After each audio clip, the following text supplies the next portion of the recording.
चलिए, जब तक हम सेशन स्टार्ट करते हैं ना, उससे पहले हम थोड़ा सा डिस्कस कर लेते हैं कि जो एफसीपीएस ऑफ्थल्मोलॉजी है उसके क्या क्या एस्पेक्ट्स हैं और उसके लिए हमें क्या क्या तैयारी करनी होती है, क्या क्या चीज़ें स्पेशली आई रिलेटेड मैं थोड़ी सी डिस्कस कर लेता हूँ आपसे।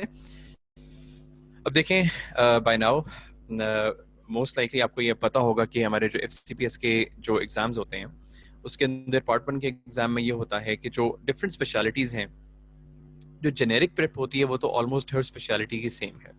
जो पेपर 1 के क्वेश्चंस हैं और पेपर 2 के अंदर भी जो कुछ क्वेश्चंस होते हैं वो तो जनरली जो हम ओवरऑल सारी की सारी प्रिपरेशन करते हैं वो उसी में से आते हैं, ठीक है। लेकिन now if I talk specifically about ophthalmology, तो उसमें ये होता है कि जो हमारा पेपर 2 होता है ना, पेपर 2 के अंदर जो कुछ क्वेश्चंस की परसेंटेज होती है ना वो वेरी करती है, जो कि सिर्फ और सिर्फ आई रिलेटेड होते हैं, ठीक है। और उसके अंदर वो क्वेश्चंस कितने वेरी कर सकते हैं, they can range from about 50 questions to around 80 questions. कुछ ऐसे भी पेपर्स गुजरे हैं जिनके अंदर सिर्फ और सिर्फ 45 क्वेश्चंस आई रिलेटेड थे, बाकी सब क्वेश्चन इवन पेपर 2 के अंदर भी जेनेरिक क्वेश्चंस थे। और कुछ ऐसे भी पेपर्स गुजरे हैं जिनके अंदर up to 80 questions in the paper 2 they were from the eye section, ठीक है। तो ये जो परसेंटेज है ये कहीं पे भी फिक्स नहीं है, ये बिल्कुल वेरी करती है और किसी भी वक्त किसी भी परसेंटेज के क्वेश्चंस आ सकते हैं। तो जो आई के क्वेश्चंस होते हैं ना, जो आई रिलेटेड टॉपिक्स की जो चीजें होती हैं वो बेसिकली डिवाइडेड होती हैं इनटू डिफरेंट सेक्शंस, ठीक है। उसमें आ जाती है ocular anatomy, ocular physiology, ocular embryology, ocular pharmacology and ocular pathology, ठीक है। ये बेसिकली 5 सब डिविजन्स हैं जिनके अंदर से क्वेश्चंस आ सकते हैं, ठीक है, रिलेटेड टू आई। अब इसमें जो सबसे बड़ा और सबसे मेजर चंक है ना, that is from the anatomy. It's not entirely necessary, लेकिन अमूमन जो ट्रेंड देखा जाता है वो यही देखा जाता है कि एनाटॉमी से थोड़े से ज्यादा क्वेश्चंस आते हैं। उसकी रीजन ये है कि जो एनाटॉमी हमने कवर करनी है ना आई के लिए फॉर पेपर 2, वो बेसिकली थोड़ी सी डिफरेंट है। ये वाली एनाटॉमी हमने अपने एमबीबीएस के अंदर नहीं पढ़ी होती, ये थोड़ी डिटेल्ड है and we have a specific book for this and which is Snell's ocular anatomy, ठीक है। It is a very good book, इसकी टेक्स्ट बहुत ज़बरदस्त है और पढ़ने में भी बहुत मज़ा आता है। लेकिन आई के कैंडिडेट्स को जो मेन प्रॉब्लम आती है ना, वो बेसिकली ये आती है कि हमने वो सारी की सारी जेनेरिक प्रेप भी करनी होती है जो कि बाकी कैंडिडेट्स को करनी है, और हमें एडिशनल चीज़ें भी करनी होती हैं जो कि आई रिलेटेड होती हैं, ठीक है।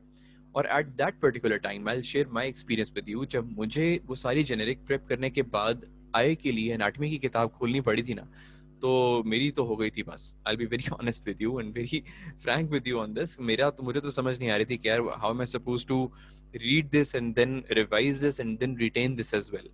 तो ये एक प्रॉब्लम आती है जो कि मेरे ख्याल से किसी भी सब स्पेशलिटी के जो प्रेप करने वाले स्टूडेंट्स होते हैं उनको ये आती है, ठीक है। तो द थिंग इज कि ये एक इशू हम फेस करते हैं। सेकेंडली, खाली एनाटॉमी तो है नहीं है, we also have to cover other aspects as well, ठीक है। इसमें फिजियोलॉजी आ जाती है, वो हमारे सीपीएसपी के सिलेबस के अंदर कुछ चीज़ें मेंशन है जो कि पूछी जाती हैं, ठीक है। तो द थिंग इज कि जब when I was preparing my for my FCPS part 1 और ऑफ्थल्मोलॉजी के लिए स्पेसिफिकली मैं चीज़ें जब तैयार कर रहा था, तब आई हैड दिस फीलिंग यार कि कुछ इस तरह की चीज़ होनी चाहिए कि जिसके अंदर स्टूडेंट्स को इतनी एड हो कि वो किसी तरह से उनको बार बार बुक्स को खोल के रिटेन ना करना पड़े और ऐसे ना करना पड़े उनको कि सारी की सारी बुक उनको क्रैम करनी पड़े। देयर मस्ट बी समथिंग जो कि वो थोड़ा बहुत उसको रिटेन करने में आसानी हो सके उनको पेपर 2 से रिलेटेड चीज़ों को।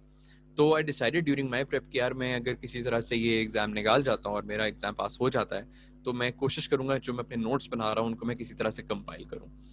तो अल्हम्दुलिल्लाह when I passed my exam, तो उसके बाद मैंने वो नोट्स भी कंपाइल किए और they are shared on the mid exam papers groups and other groups as well. मैंने वो भी किए इन दैट पर्टिकुलर टाइम। तकरीबन उसी टाइम के दौरान ही मुझे डॉक्टर अहमद हसन, अहमद भाई मेरे सीनियर हैं, he contacted me and he said कि यार इस तरह से हम प्लान करना चाह रहे हैं and we are already working on it, तो if you want to add something to the ophthalmology section then do let us know। तो तब I decided, I said कि यार ये चीज़ बड़ी ज़रूरी है, क्योंकि the problem with FCPS Part 1 exam is कि यार ये वो एग्जाम नहीं होता जो कि हम नॉर्मली एक FCPS के लिए या फिर FCPS के अलावा जो बाकी एग्जाम्स हम देते आते हैं उस तरह का एग्जाम नहीं होता है। इस वक्त तक हमारे ऊपर बहुत सारे सोशल रिस्पॉन्सिबिलिटीज भी आ जाती हैं, कुछ पर्सनल रिस्पॉन्सिबिलिटीज आ जाती हैं and we just can't focus enough for the exam.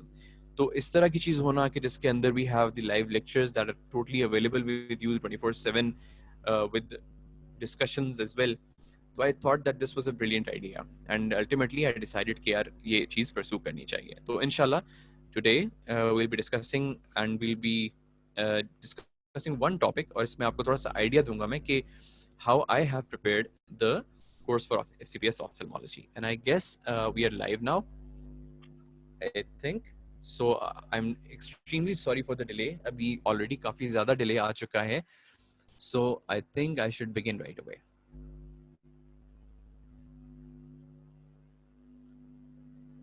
Okay, so inshallah, I'll be starting now officially. Okay, so Assalamu alaikum everyone. My name is Dr. Muhammad Ali Khalid. I'm a graduate of Rawalpindi Medical College, and today I'll be conducting a session on the topic of chambers of the eyeball for ophthalmology candidates of FCPS Part 1. अच्छा, सबसे पहले मैं आपको basic सा एक intro दे देता हूँ कि व्हाट इज StudyMate. StudyMate जो है that is basically an educational platform that has been established by Dr. Ahmed Hassan. Dr. Ahmed Hassan मेरे senior हैं, and I just mentioned in the talk that I gave before, Dr. Ahmed Hassan मेरे senior थे in my MBBS, and throughout my MBBS हमने सारी की सारी guidelines in each and every one of our exams हमने अहमद भाई की ही follow की हैं, and alhamdulillah he was, मतलब जो ये बताते थे, we were always absolutely sure कि यार ये चीज़ अगर हमने कर ली ना तो we'll be through it. So mashallah, Ahmed bhai has always been very dedicated, and now he mashallah he has established himself as one of the authors of multiple books.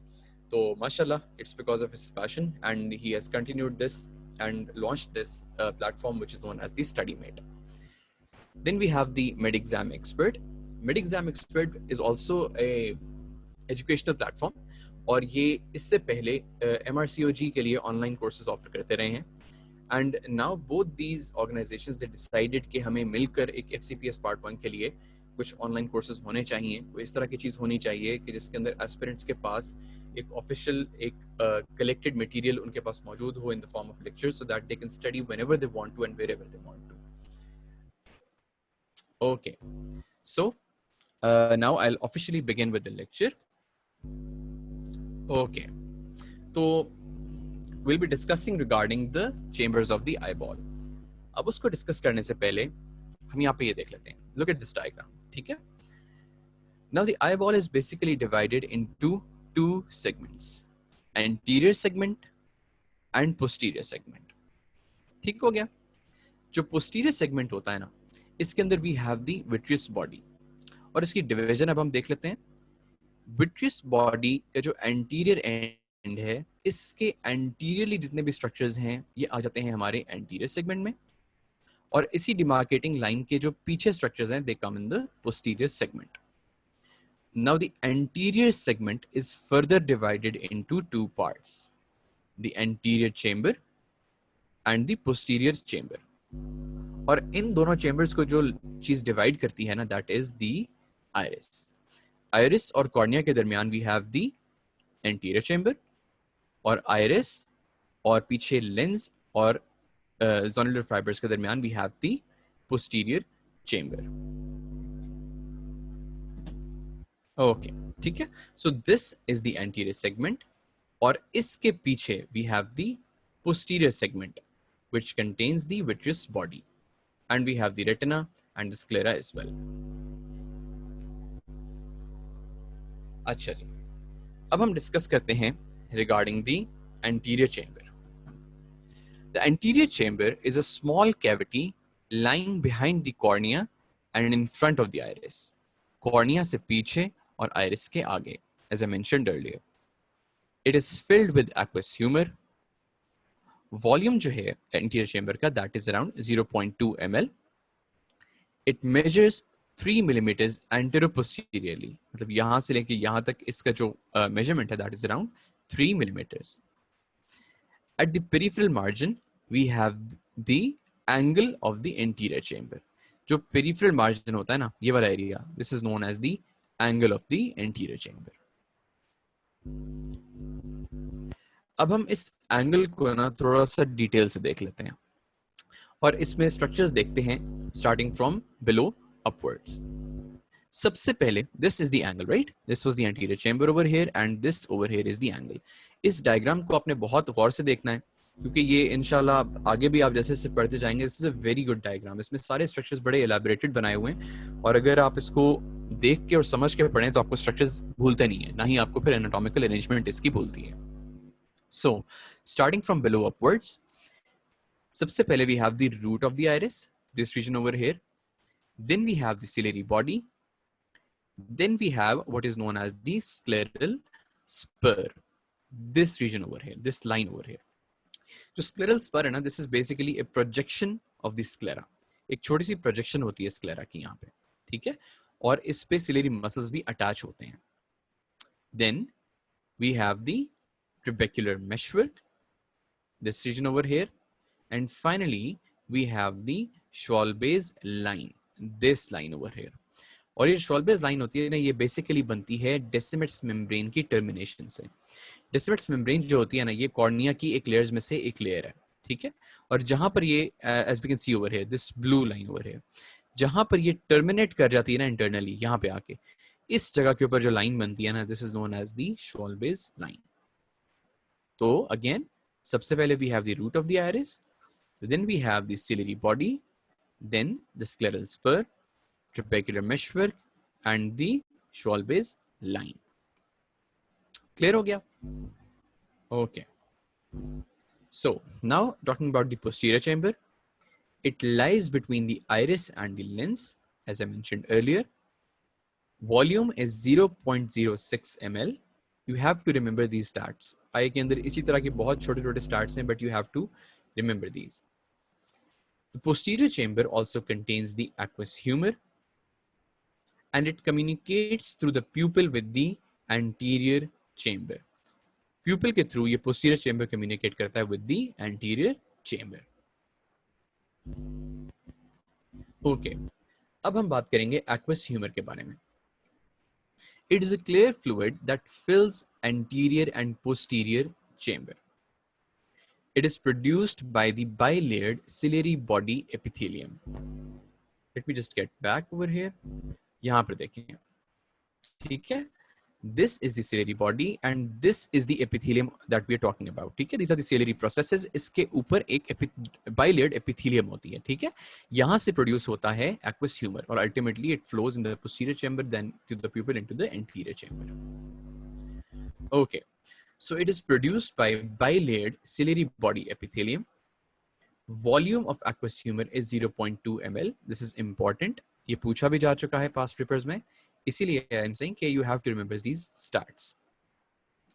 It is formed by ciliary processes of the ciliary body in the posterior chamber, जैसा कि मैंने आपको diagram में दिखाया. Both pigmented and non-pigmented layers of the ciliary epithelium make aqueous humor.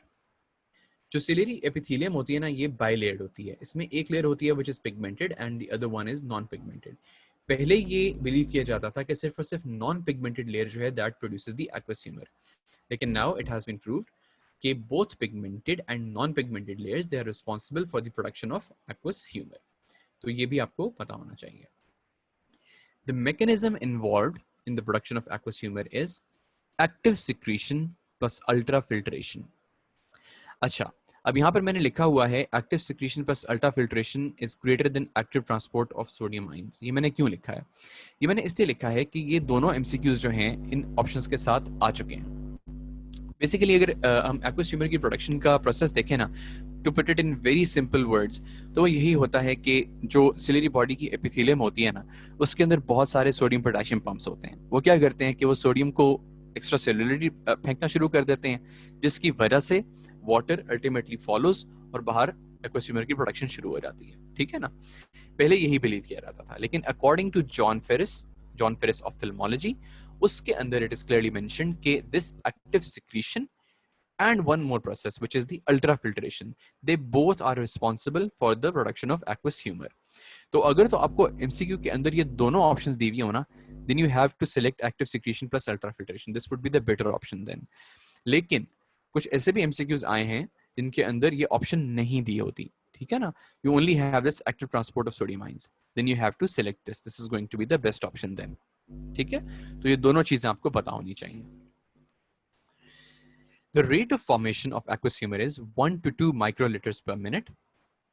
The entire volume of aqueous is replaced every 1 to 2 hours. Normal intraocular pressure is 10 to 20 millimeters of mercury, और इसका significant chunk जो होता है ना, that is because of the aqueous humor. Aqueous humor contributing factor होता है, main contributing factor होता है in the development of intraocular pressure. This is around 10 to 20 millimeters of mercury. The pH of aqueous humor is 7.2. The refractive index is 1.33, which is the same as vitreous body. This is also an important point और high yield point है, आपने याद रखना है कि 1.33 aqueous humor का भी refractive index है और vitreous body का भी refractive index है. Okay, now moving to the composition of the aqueous. This is very important. अगर आप CPSP के पास्ट पेपर के क्वेश्चंस देखें और पास्ट MCQs देखें तो उनके अंदर आपको ये नजर आएगा कि कॉम्पोजिशन जो है ना मुख्तलिफ चीज़ों की, तो CPSP काफ़ी फ्रीक्वेंटली पूछती है. जैसे टीयर्स की कॉम्पोजिशन हो गई, CSF की हो गई, इसी तरह एक्वस ह्यूमर की हो गई. तो we should know the composition of these fluids. ठीक है, specially for the eye candidates we should know the composition of the aqueous.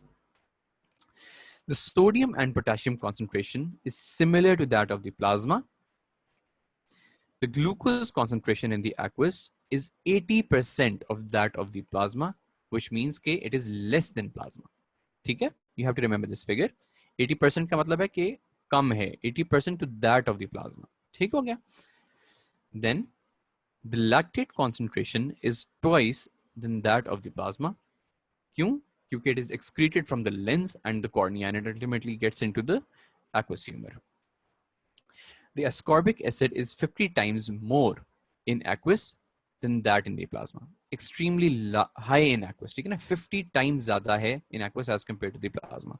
So this is a very high yield point. जो भी different या बहुत ही significantly different चीज़ है ना, उसको तो आपने लाजमी याद रखना है. ठीक है, और इतनी हाई क्वांटिटी में क्यों होता है ascorbic acid? इसके दो important functions हैं. पहला कि this ascorbic acid it absorbs UV light, और secondly we have it also acts as an antioxidant. ठीक हो गया. Then moving forward, जो immunoglobulins which are normally present in aqueous, they include IgG, IgM, IgE. You have to remember these.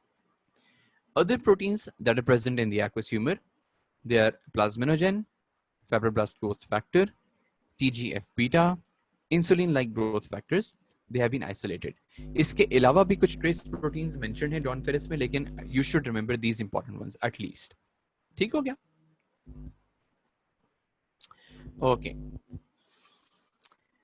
So moving forwards, the aqueous dynamics and the outflow pathways. अब जो aqueous humor हमारे पास यहाँ पे ciliary processes में बन रहा है, ये drain कैसे हो रहा है और ये कहाँ पे जा रहा है, अब हम इसको देखेंगे. ठीक है, You just have to follow me. इस फ्लो चार्ट को हम लेके साथ चलेंगे इस डायग्राम के, तो इंशाल्लाह it won't be difficult at all, और यहीं पर ही इंशाल्लाह आपको याद हो जाएगा. ठीक हो गया.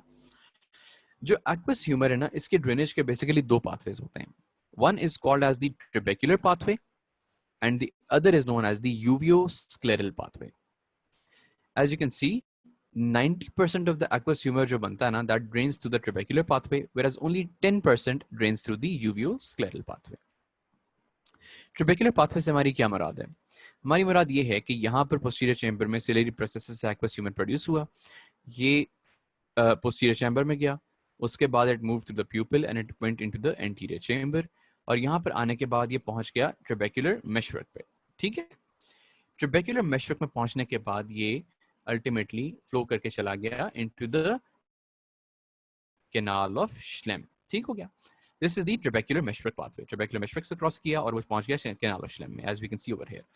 अब श्लेम्स कैनाल में पहुंचने के बाद ना, दो जगहों से फर्दर ड्रेन होता है एक्वस ह्यूमर, और हमें ये दोनों चीजें पता होनी चाहिए, दोनों पाथवेज पता होने चाहिए. पहले हम पहले पाथवे को देखते हैं विद द डायग्राम. श्लेम्स कैनाल में पहुंचने के बाद जो एक्वस ह्यूमर होता है ना, it moves into the collecting channel, this channel over here. ठीक है, कलेक्टिंग चैनल से होता हुआ it drains into the deep scleral venous plexus, as we can see over here, and then into the episcleral venous plexus, this plexus over here. और इसके बाद drain करके ये चला जाता है into the anterior ciliary when. ठीक हो गया, स्लेम्स कैनाल में आया, यहां से गया कलेक्टिंग चैनल में, then to the deep plexus, the episcleral plexus and the anterior ciliary vein. तो एक तो पाथवे हो गया ये। दूसरा जो एक्वस ह्यूमर होता है ना, कुछ परसेंटेज एक्वस ह्यूमर की वो क्या करती है, वो ये करती है कि वो एक चैनल से गुजरती है which completely bypass the deep plexus, इस प्लेक्सस को बाईपास कर जाती है, as we can see over here. ठीक है, और जो ये चैनल्स होते हैं ना, these are known as the aqueous veins. ठीक है, ये एक्वस वेन्स जो होती है ना, ये अल्टीमेटली क्या करती हैं, ये स्क्लेरा को पियर्स करती हैं। ठीक है, and they join the conjunctival veins. ठीक हो गया, तो ये जो है ना, ये हमारे दो पाथवेज हैं जो कि ट्रेबेक्युलर पाथवे के अंदर फर्दर डिवीजन है। यहाँ पे पहुंचने के बाद दो फर्दर जो डिविजन्स बनती हैं वो हमारी ये दोनों बनती हैं। तो एक तो हमारी ये ड्रेनेज हो गई जो कि 90% responsible for the drainage of aqueous. फिर उसके बाद अब हम देखते हैं द यूवियोस्क्लेरल पाथवे। इसमें क्या होता है, इसमें ये होता है कि जो बाकी रिमाइंडर 10% ऑफ द एक्वस था ना, as we can see over here these arrows. ठीक है, ये क्या करते हैं, ये anterior surface of the ciliary body जो है ना हमारी यहाँ पर और इस जगह के ऊपर, ये एक्स्ट्रा सेलुलर स्पेसेस के अंदर एक्स्ट्रा विजिट करते हैं बिटवीन द सेल्स। ठीक है, ये एक्वस एक्स्ट्रा विजिट करके अल्टीमेटली पहुंचता है टू द सुप्राकोरोइडल स्पेस। ठीक है, मतलब कोरोइड से बाहर और स्क्लेरा से नीचे, ये उस स्पेस में जाता है और अल्टीमेटली उस स्पेस में पहुंचने के बाद this 10% of the aqueous humor drains into the verticose veins. ठीक है, so this is the uveoscleral pathway. दो पाथवेज हैं, इसको सम अप कर देते हैं जल्दी से। एक्वस ह्यूमर के ड्रेनेज के दो पाथवेज हैं, ट्रेबेक्युलर पाथवे जो कि 90% रिस्पॉन्सिबल है ड्रेनेज के लिए, और यूवियोस्क्लेरल पाथवे। ट्रेबेक्युलर पाथवे जो है वो फर्दर दो पाथवेज में डिवाइडेड है।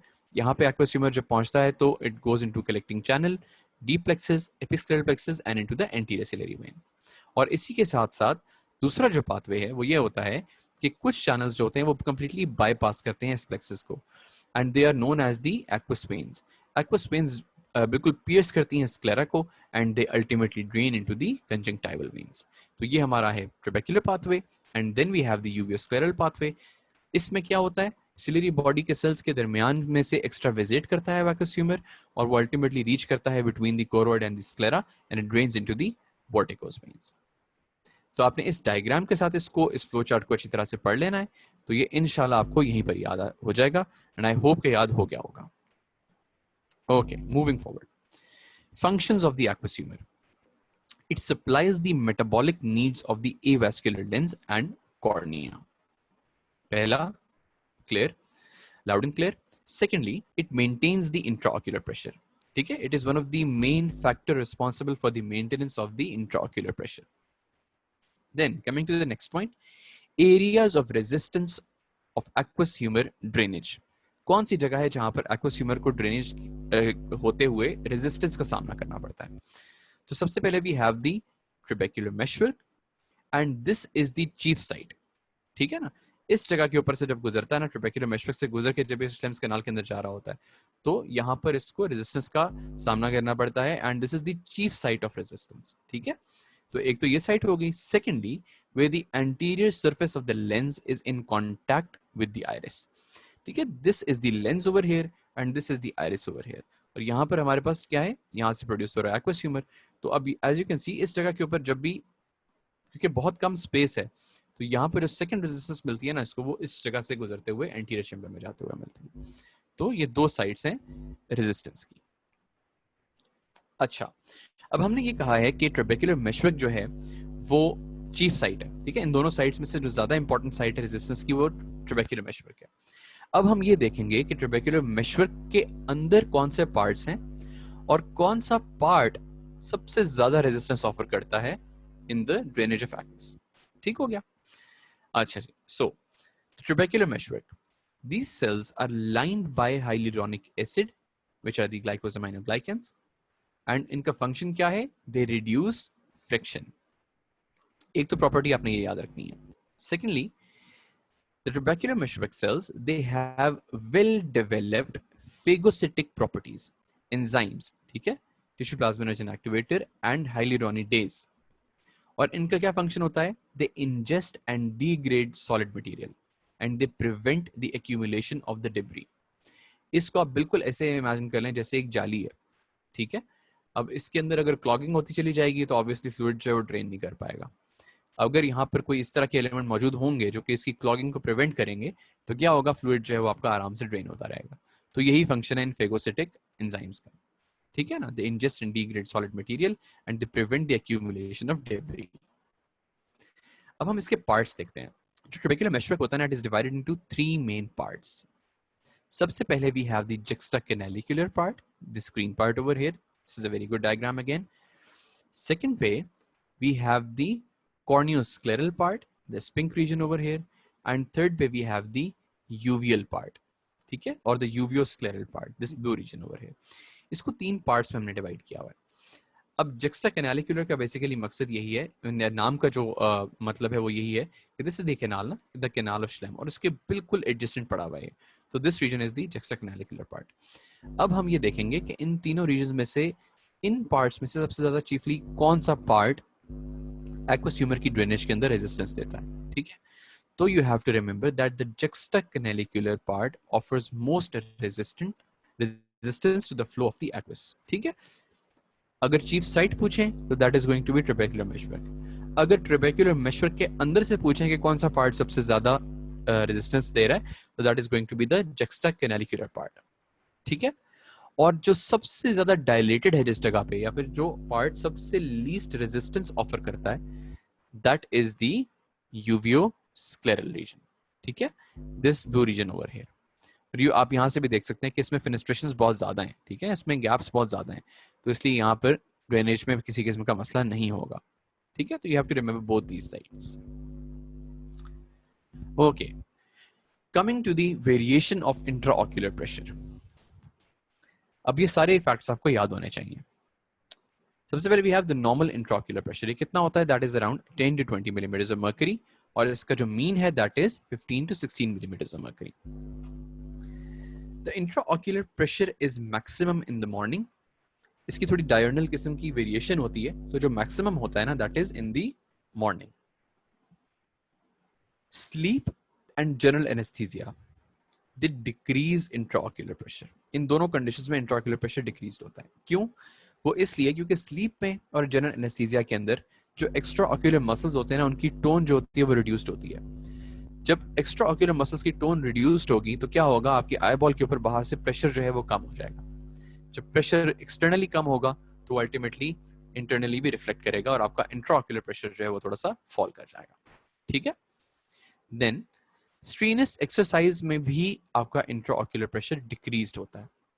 अब इसके लिए मैंने various books, I consulted various books, but किसी जगह पर भी प्रॉपर्ली मेंशन नहीं है what is the direct relation between this. लेकिन एक बुक के अंदर ये मेंशन था, I guess that was John Ferris, उसमें यही मेंशन था कि एक्सरसाइज के अंदर एक तो एसिडोसिस होती है और प्लाज्मा ऑस्मोलैरिटी जो है वो थोड़ी इंक्रीज कर जाती है। एंड इट इज सीन कि जब भी ये दो कंडीशंस डेवलप होंगी ना ब्लड के अंदर, तब इंट्राऑक्यूलर प्रेशर डिक्रीज कर जाएगा। इसकी एग्जैक्ट रीजनिंग मेंशन नहीं थी कहीं भी, लेकिन if you want to know, then this was the reason mentioned in one of the books, ठीक है। So in strenuous exercise there is going to be decreased intraocular pressure. Then coming to Valsalva maneuver, the Valsalva maneuver increases intraocular pressure. अब ये क्यों हो रहा है? देखिए, जो Valsalva maneuver होता है ना, उसके अंदर ये होता है कि जो आपकी चेस्ट या thoracic कैविटी है ना, इसके अंदर प्रेशर जो होता है वो ज्यादा बढ़ जाता है। जब इंटरनल थोरेसिक प्रेशर आपका बढ़ता है ना, तो अल्टीमेटली क्या होता है, आपकी वीनस सिस्टम के ऊपर प्रेशर आता है, ठीक है, आपकी सीवीपी बढ़ जाती है। जब वीनस सिस्टम पे प्रेशर आता है ना, तो अल्टीमेटली वो पूरे की पूरी वेन्स पे रिफ्लेक्ट करता है। और इसी तरह से हमने जब कहा था कि एक्वस ह्यूमर जो है it was draining into the episcleral venous plexus, उस वीनस प्लेक्सस के ऊपर भी वो प्रेशर डिसिपेट करता है, वेन्स पे प्रेशर बढ़ता है, वो प्रेशर जो है वो अल्टीमेटली पीछे की तरफ डिसिपेट होता है और वो जाता है कैनाल ऑफ श्लेम में, जो कि ड्रेन कर रहा था एक्वस ह्यूमर को। जब वहां पे प्रेशर बढ़ेगा तो अल्टीमेटली आपका इंट्राऑक्यूलर प्रेशर भी बढ़ना शुरू हो जाएगा, ठीक है ना। तो it is related to the rise in the pressure of the venous system, ठीक है। So intraocular pressure normal is 10 to 20, it is maximum in the morning, it has diagonal variation. Sleep, general anaesthesia and exercise they decrease intraocular pressure, and Valsalva maneuver it increases intraocular pressure. Okay, So this was everything regarding the chambers of the eyeball. Sare important points I tried to discuss them. Now we'll have a look at the past paper MCQs. Volume of the aqueous humor is 0.25 to 0.3 ml. ये 2 दफा पूछा जा चुका है. मैंने जो आपको volume बताया था दैट वाज अराउंड 0.2 ml. वो स्नेल्स ऑक्यूलर एनाटॉमी में मेंशन्ड है. लेकिन अगर आपको इस तरह की रेंज आ जाए तो आपने जो क्लोजेस्ट रेंज होगी आपने वही सिलेक्ट करनी होगी. ठीक है, तो in this case it was 0.25 to 0.3 ml. Okay, I think एक क्वेश्चन आया है कि can I repeat the reason for the decrease in intraocular pressure for strenuous exercise. जी, ये मैं आपको बता देता हूँ. इसमें बेसिकली ये है कि इसका जो रीजन है ना, it is not very well understood. ये भी मैंने भी पहले मेंशन किया है कि बहुत क्लियरली ये मेंशन नहीं है किसी भी किताब के अंदर कि क्या डायरेक्ट रिलेशन है विद द एक्सरसाइज. लेकिन एक बुक के अंदर ये मेंशन था कि जो एक्सरसाइज होती है ना, उसके अंदर हमारी ब्लड के अंदर 2 चीजें डेवलप हो रही होती हैं. एक होती है एसिडोसिस और उसके साथ प्लाज्मा ऑस्मोलैरिटी भी जो है वो राइज कर रही होती है. ऐसे ही है ना. तो इट वाज रिटन कि जब भी आपकी बॉडी के अंदर या ब्लड के अंदर ये कंडीशंस डेवलप हो रही होंगी ना, एसिडोसिस की and rise in plasma osmolarity, there is going to be a decrease in intraocular pressure. ठीक है. अब इसका जो डायरेक्ट कोरिलेशन है that is currently not very well understood and ये पूछा भी कभी नहीं गया. लेकिन just for the know how आपको यही पता होना चाहिए and that was the reason that I found. ठीक है, इसका कोई डायरेक्ट लिंक नहीं मेंशन, लेकिन यही मेंशन था कि ये 2 फैक्टर्स हैं जो कि देखे गए हैं कि जब ब्लड के अंदर होंगे तो there is going to be a slight decrease in intraocular pressure. ठीक है, I hope that this is clear now. Okay, so coming back to the past paper MCQs, the refractive index of the aqueous humor is 1.33, same as the vitreous. ये भी हमने discuss कर लिया. Regarding aqueous humor, it is present in both anterior and the posterior chamber. ये भी हमने देख लिया डायग्राम के साथ भी. The aqueous contains ascorbate more than the plasma, और ये 50 टाइम्स ज्यादा है. ठीक है ना, ये भी हमने डिस्कस कर लिया. The intraocular pressure is maximum in the morning. ये हमने देख लिया, इसकी diurnal variation है. ठीक हो गया. The measurable change in intraocular pressure occurs in the morning. Again, it's the same thing कि diurnal variation है और morning के अंदर intraocular pressure थोड़ा सा ज्यादा होता है. ठीक है. Okay. So this was it regarding the lecture. अब मैंने कोशिश यही किया है, आई होप कि आप लोगों को ये सारी की सारी चीजें क्लियर हों. मैंने कोशिश अपने जितने भी लेक्चर्स बनाए हैं उनमें कोशिश मैंने यही की है कि मैं उनको मैक्सिमम डायग्राम्स के साथ लिंक रखूं और मैक्सिमम जो हमें पार्ट 1 से रिलेटेड इंपॉर्टेंट चीजें चाहिए हैं उन बुक्स के जो चाहे वो जॉन फेरिस हो, चाहे वो स्नेल्स ऑक्यूलर एनाटॉमी हो, चीफली तो स्नेल्स ऑक्यूलर एनाटॉमी को ही फॉलो किया गया है. लेकिन उसके अलावा भी जो बाकी बुक्स हैं उसमें अगर कोई इंपॉर्टेंट चीज़ थी तो आई ट्राइड कि मैं उनको इकट्ठे एक जगह के ऊपर कंपाइल कर लूँ और उनको मैक्सिमम डायग्राम्स के साथ असिस्ट करूँ. प्रॉब्लम सबसे बड़ी यही आती है एनाटॉमी पढ़ने में, जो मुझे फील होता है कि हमें obviously it is a visual subject. हम अगर उसको विजुअलाइज नहीं करेंगे, हम बार बार एटलिसिस को कंसल्ट नहीं करेंगे, then we will not be able to retain anything. At least मुझे तो बिल्कुल नहीं होता. मैक्सिमम बेस्ट अप्रोच यही होती है कि आप उसको डायग्राम्स के साथ क्लियर करके रिटेन करने की कोशिश करें. सो that is what I have tried and इसमें थोड़ी सी एक ग्लिम्स ही आपको मिली होगी ऑब्वियसली कि हमने जो जितना भी टॉपिक है उसको कोशिश मैंने किया है कि उसको मैं डायग्राम के साथ लिंक करके रिलेट करके आपको समझाऊं. ठीक है, so that is what I have tried to do. And अल्हम्दुलिल्लाह हमारा जो सितंबर का भी कोर्स था दैट वेंट वेरी वेल. अल्हम्दुलिल्लाह उसके रिव्यूज़ भी हमें बहुत अच्छे मिले हैं. रिव्यूज़ भी इंशाल्लाह हम उसके आपको उसके साथ पोस्ट कर देंगे इसी वीडियो के साथ भी. बाकी अभी इंशाल्लाह जो फरवरी का कोर्स है that is starting from the 20th of October. We have the following specialties that we are offering: medicine and allied, surgery and allied, diagnostic radiology, gynecology and obstetrics, ENT, ophthalmology, that's me, and dentistry as well. We have made almost more than 120 or 130 lectures, 130 plus lectures हैं जो कि सारे important topics को cover करते हैं. And if you're an ophthalmology candidate, तो आपके पास almost 150 plus lectures होंगे इंशाल्लाह. तो they are going to cover everything important. और उसके साथ साथ guidance भी इंशाल्लाह आपको मिलती रहती है कि what do you have to do या फिर आप क्या extra sources follow करनी है.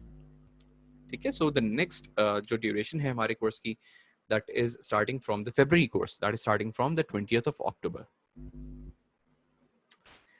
Okay, so this slide shows how we can register. You can read this. ये आपको इंशाल्लाह लिंक के अंदर भी मिल जाएगा, ठीक है? You have to fill this form and all the details are mentioned over here. This is the fee structure. You can read this thoroughly as well. ये हमारे जो links जो groups हैं, चाहे वो StudyMate का हो या मेड एग्जाम एक्सपर्ट का हो, उसके ऊपर भी डिटेल्स होंगी, तो इंशाल्लाह वो भी आपको शेयर कर दी जाएंगी. This is the FCPS1 webinar week. Today it was me. कल अहमद भाई का सेशन था और अहमद भाई माशाल्लाह फ्रीक्वेंटली आते ही रहते हैं, and you guys ask all the questions from him as well. You must be affiliated with him as well. आप उनसे अब थोड़ा आपकी जांच जो है डेवलप हो गई होगी. माशाल्लाह he has been absolutely and incredibly active. और बाकी इंशाल्लाह कल डॉक्टर हमाद अयाज आएंगे. He'll be teaching the brachial plexus. These are the books that have been compiled by Dr. Ahmed Hassan and the team. We have FCPS Mate. FCPS Mate is a brilliant book. ये मैंने even अपनी तैयारी के अंदर भी follow की थी, and I found कि इसके अंदर least number of errors थे. Obviously, no book is entirely 100% error free. उसको कोशिश की जाती है कि maximum error free किया जाए, and I found कि माशाल्लाह this was mostly error free, and I personally recommend this as well. Then we have the recent book that we have launched right now, Ahmed Hassan, Dr. Hamad Ayaz. They have worked extremely hard for this. These are the gold recalls, 7, 8, 9, and 10. The latest gold recalls. इसमें कुछ जो state questions हैं, they're compiled in the MCQ form, और कुछ questions जो हैं they're compiled in the form of one-liners. Extremely easy to read, and we have tried कि maximum error free किया जाए इसको. So this was it regarding the webinar. If you guys have any question, अगर question है आपको तो आप वो पूछ सकते हैं, और काइंडली अगर आपने लेक्चर सुना है तो प्लीज रिव्यू भी जरूर दीजिएगा.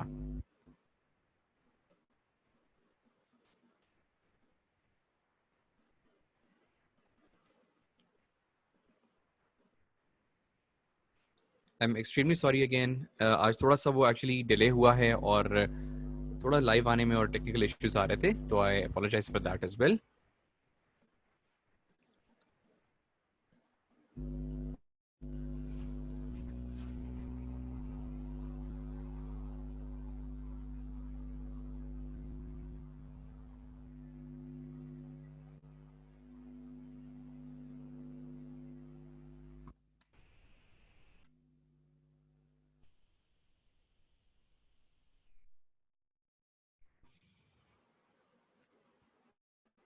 Okay, I guess there are no questions then.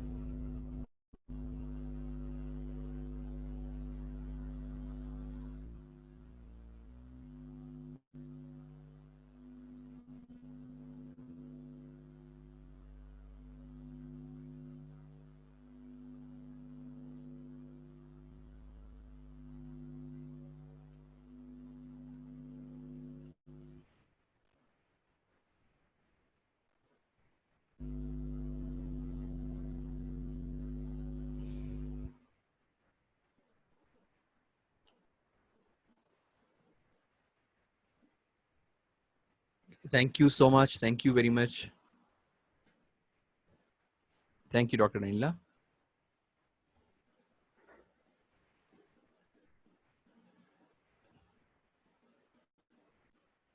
Okay, I guess we'll stop here then. Thank you very much for joining, everyone. Thank you. And again, sorry once again, ठीक है? I'm really sorry. वो थोड़ा सा हमारा technical issue था, वरना delay ना होता. Thank you. Okay, Allah Hafiz.